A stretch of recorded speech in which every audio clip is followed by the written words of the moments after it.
नमस्कार मेरे दोस्तों। आज मैं पिछले बार मैंने आपको बताया था कि राज्यपाल से संबंधित एक वीडियो मैं आपके सामने बनाकर लाऊंगा। तो चलिए मैं शुरू करता हूं कि राज्यपाल की जो एक संवैधानिक स्थिति होती है, राज्यपाल का जो एक कॉन्स्टिट्यूशनल जो पोजीशन है, उस पर मैं आपको आर्टिकल के माध्यम से बताने की कोशिश करूंगा। तो मैं शुरू करता हूं। राज्यपाल, जैसा कि सबसे पहले मैं आपको एक राज्यपाल के बारे में बहुत छोटे रूप में थोड़ा सा मैं इसका वर्णन किए देता हूं। राज्यपाल, देश के प्रत्येक राज्यों में एक राज्यपाल होगा। एक व्यक्ति दो या दो से ज़्यादा राज्यों के राज्यपाल भी हो सकता है। राज्यपाल का संबंध अपने भारत देश के किसी एक राज्य से संबंधित होती है, ये जो बात है। अब मैं उसके बारे में कुछ बातें आपको बताऊंगा कि इंडियन कॉन्स्टिट्यूशन के भाग 6 में, सबसे पहले भाग 6 में राज्यपाल का वर्णन किया गया है। भाग 6 में, भारतीय संविधान के भाग 6 में राज्यपाल का वर्णन है। तत्पश्चात है कि जो इंडियन कॉन्स्टिट्यूशन का जो आर्टिकल है 152 से 237, 152 से 237 तक की जो जितने अनुच्छेद हैं उसमें राज्य सरकार का पूरा वर्णन किया गया है। लेकिन जो आर्टिकल 152 से लेकर 167 तक है वो राज्य कार्यपालिका से संबंधित है।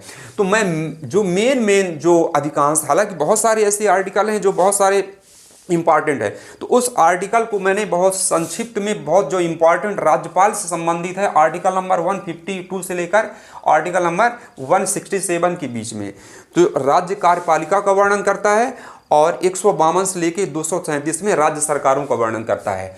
तो इसके पहले मैं आपको एक थोड़ा सा स्ट्रक्चर के माध्यम से बताता हूं कि जैसे मान लीजिए भारत में किसी भी एक स्टेट, किसी भी एक राज्य की जो राज्य सरकार होती है, तो वहां पर 3 अंग होते हैं।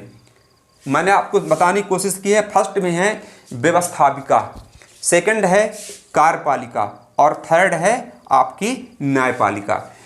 तो जैसे व्यवस्थापिका होती है, किसी एक राज्य में व्यवस्थापिका होती है, वह केवल उस राज्य के लिए कानून बनाने का काम करती है, यानी विधि निर्माण का काम व्यवस्थापिका करती है। और कार्यपालिका का जो संबंध होता है बनाए गए कानूनों को लागू करना।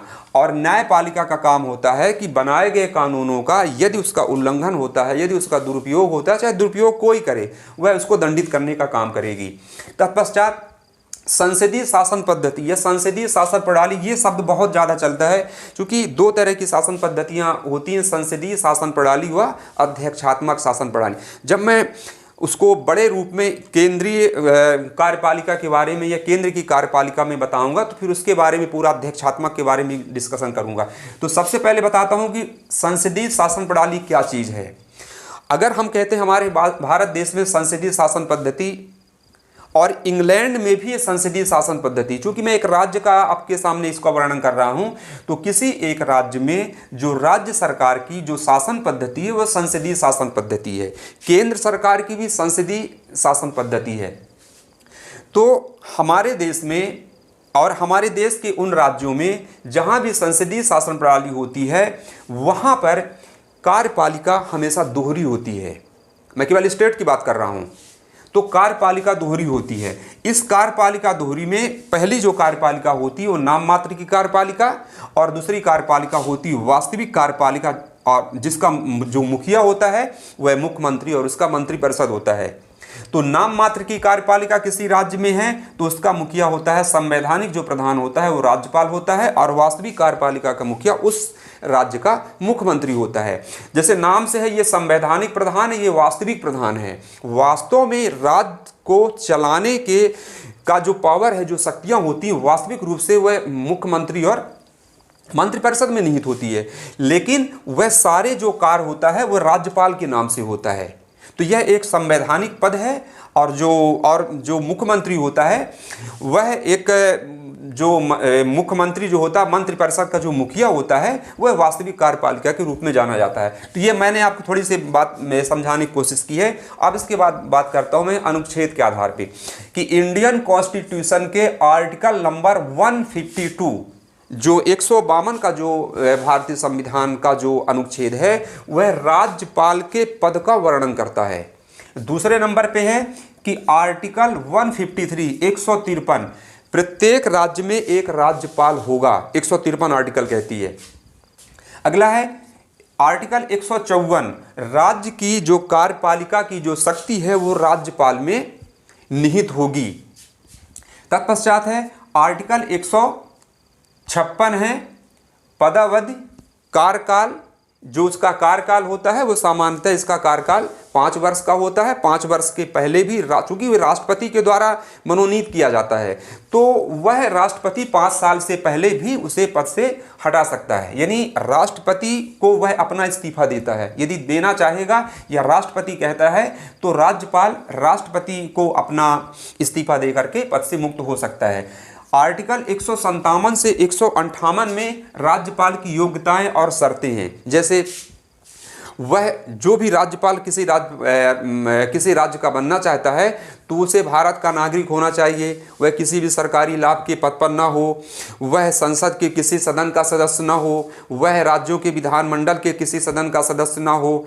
तो इस प्रकार से जो राज्यपाल की जो एक शर्तें होती हैं, जो उसकी अहर्ताएँ होती हैं, योग्यताएँ होती हैं, वो ये आर्टिकल 159 आर्टिकल 159 में शपथ ग्रहण समारोह का इसका वर्णन किया गया। 159 में वह शपथ लेगा और 161 में क्षमादान करने का उसको अधिकार है। हालांकि राष्ट्रपति के समान उसको मृत्यु दंड को माफ करने का उसको अधिकार नहीं है, पर कुछ ऐसे लघुकरण करने का, परिहार करने का, है ना, कुछ ऐसे उसको अधिकार हैं जहां पर वो करता है, उसको कहते हैं क्षमादान। आर्टिकल 161 है। और आर्टिकल 163 है वो विवेकाधिकार की शक्ति प्राप्त। यहाँ पर मैं 3 बिंदु आपको बताने की कोशिश करूंगा। सबसे जो महत्वपूर्ण जो विवाद हुआ करता है वो राज्यपाल की विवेकाधिकार पे होता है।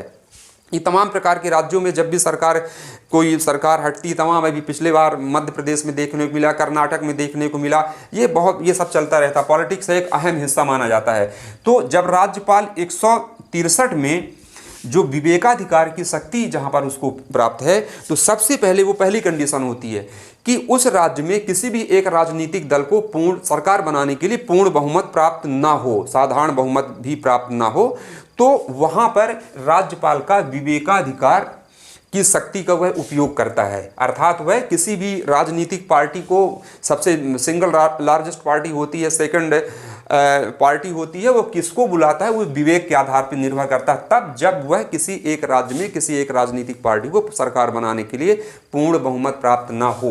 दूसरे नंबर पे होता है कि जो राज्यपाल की स्थिति कि वह जिस पार्टी को सरकार बनाने के लिए वो आमंत्रित करता है उसको बहुमत सिद्ध करने के लिए कितना समय दिया जाए, यह राज्यपाल के विवेक पर निर्भर करता है। और इन तीसरी जो स्थिति होती है विवेकाधिकार के आसपास वो ये होती है कि जब वहाँ पर आपातकाल, किसी राज्य में आपातकाल की स्थिति होती तो वहाँ पर वह मंत्रिमंडल की बातों को मानने के लिए बाध्य नहीं होता। तो इस प्रकार की बातों को लेकर विवेकाधिकार की शक्ति जो प्राप्त है, और इसी विवेकाधिकार की शक्ति पर कई तमाम प्रकार के विवाद राज्यपालों से संबंधित क्रिएट होते हैं और फिर वो जाके जब कोर्ट में मामला पहुँचता है तो फिर वहीं पर इसका निपटारा होता है। अधिकांश तो हालांकि भारत के संविधान में स्पष्ट रूप से आर्टिकल में लिखा है, लेकिन हमारे देश की जो राजनीतिक स्थिति है, हर प्रकार के जो नेता होते हैं, हर प्रकार के जो पार्टी के जो कानूनी सलाहकार होते हैं, एडवाइजर होते हैं, वह अपने अपने तरीके से कानूनों की व्याख्या करते हैं और अपने अपने हित को देखते हुए अपने सुविधा अनुसार उनको डिफाइन करते हैं, परिभाषित करते हैं।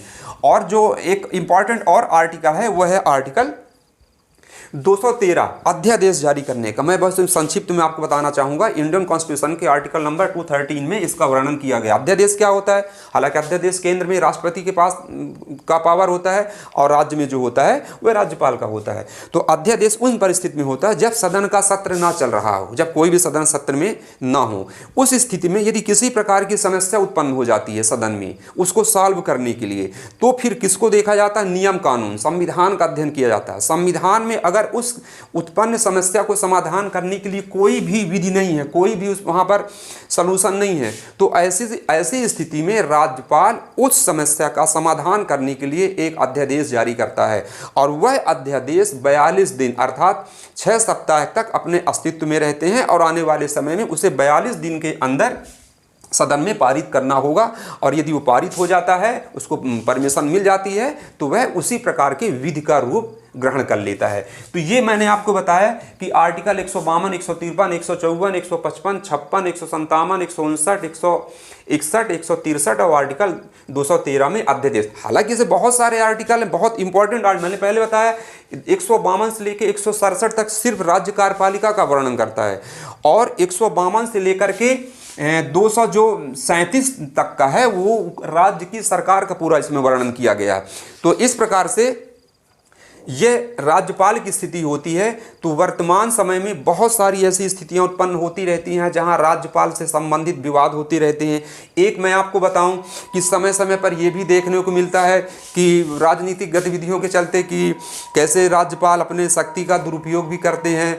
चूंकि राज्यपाल का डायरेक्ट संबंध राष्ट्रपति से होता है, और राष्ट्रपति उसी व्यक्ति को राज्यपाल के रूप में नियुक्ति करता है जो केंद्रीय मंत्रिमंडल जिसको करती है। अर्थात एक रूप से कहा जाए, सही रूप से सरल भाषा में, राज्यपाल वह केंद्रीय मंत्रिमंडल का ही होता है, अर्थात केंद्र सरकार के अंडर में ही लगभग वह का। हालांकि यह किसी भी राजनीतिक पार्टी का व्यक्ति नहीं होता है, पर उसकी एक भावना तो होती है कि कहीं ना कहीं से वो, जैसे मैं आपको एक बात बताऊं 1998 की। 1998 में जो उत्तर प्रदेश के तत्कालीन उस समय राज्यपाल थे रोमेश भंडारी, और उस समय वहां पर सरकार थी भारतीय जनता पार्टी की, कल्याण सिंह की सरकार थी। तो कल्याण सिंह की सरकार को बर्खास्त कर दिया गया रोमेश भंडारी के द्वारा, और बर्खास्त करने के पश्चात एक दिन का जो चीफ मिनिस्टर, मुख्यमंत्री उत्तर प्रदेश में बनाया गया, तो वो भी भारतीय इतिहास में एक इसका उल्लेख है कि जगदम्बिका पाल को बनाया गया था। और इसके पश्चात कल्याण सिंह की सरकार फिर इलाहाबाद हाई कोर्ट गई थी, जहां पर इलाहाबाद हाई कोर्ट ने उसको निरस्त कर दिया था। फिर दूसरे दिन ही पुनः कल्याण सिंह अपना बहुमत वहां पर साबित करके पुनः मुख्यमंत्री बन गए थे। तो यह झारखंड में भी ऐसा हुआ था। झारखंड में सिप्ते रजी वहां के राज्यपाल। तो आप इसी प्रकार से कर्नाटक में जो हंसराज भारद्वाज जी, तो तमाम प्रकार की ऐसी कुछ घटनाएं होती हैं जहां पर राज्यपाल का जो एक राज्यपाल से संबंधित गतिविधियों का विवाद से बहुत मधुर नाता रहा है, और ये होता रहा है। और अभी आप देखे होंगे पिछले 2 साल पहले जब मध्य प्रदेश की ऐसी घटना घटी थी, अभी 2 साल पहले आप 1.5-2 साल पहले आप वहाँ देखे होंगे, महाराष्ट्र में देखे होंगे, रातों रात राज्यपाल ने फडणवीस सरकार को भी वहाँ बनवा दिया था। रातों रात जब सुबह सबकी नींद खुलती, पता चला महाराष्ट्र में भारतीय जनता पार्टी की सरकार, फडणवीस मुख्यमंत्री बन गए, और अजीत पवार जो है वो दूसरे खेमे के थे, और उनको लाके उप मुख्यमंत्री बना दिया गया। तो ये बहुत सारा होता, फिर मामला कोर्ट में जाता, वहाँ पर सुलझता। तो ये गतिविधियाँ वर्तमान सब ऐसी चलती रहती हैं। तो ये राज्यपाल से संबंधित कुछ मैंने आपको बातें बताई हैं, और फिर मैं अगली वीडियो में केवल उस ऐसे राज्यपाल जो देश के राज्यों में रहे हैं, जो काफ़ी विवादों में रहे हैं, जिनका विवादों से काफ़ी नाता रहा, तो एक मैं लंबी लिस्ट ला करके आपको बताऊंगा कि कहाँ कहाँ पर किन किन राज्यों में राज्यपालों ने अपने पद का दुरुपयोग या किसी का राजनीतिक दबाव के आधार पर वहाँ पर काम करने का उन्होंने प्रयास किया था। तो ये मैंने आपको बताया गवर्नर, राज्यपाल की नाम मात्र की कार्यपालिका क्या होती है, वास्तविक कार्यपालिका क्या है। नाम मात्र की कार्यपालिका जो राज्यपाल है राज्य में, और वास्तविक कार्यपालिका का मुखिया मुख्यमंत्री होता है। इस प्रकार की बातों को लेकर के मैं बहुत छोटे रूप में आपको बताया, और यहीं पर मैं अपने इस लेक्चर को समाप्त करता हूं। अगली वीडियो में मैं पुनः इस ऐसे कुछ विवादित जो संवैधानिक रूप से अपने पद के दुरुपयोग में आए हैं, सामने आए हैं, उनको लेकर के फिर पुनः। जय हिंद।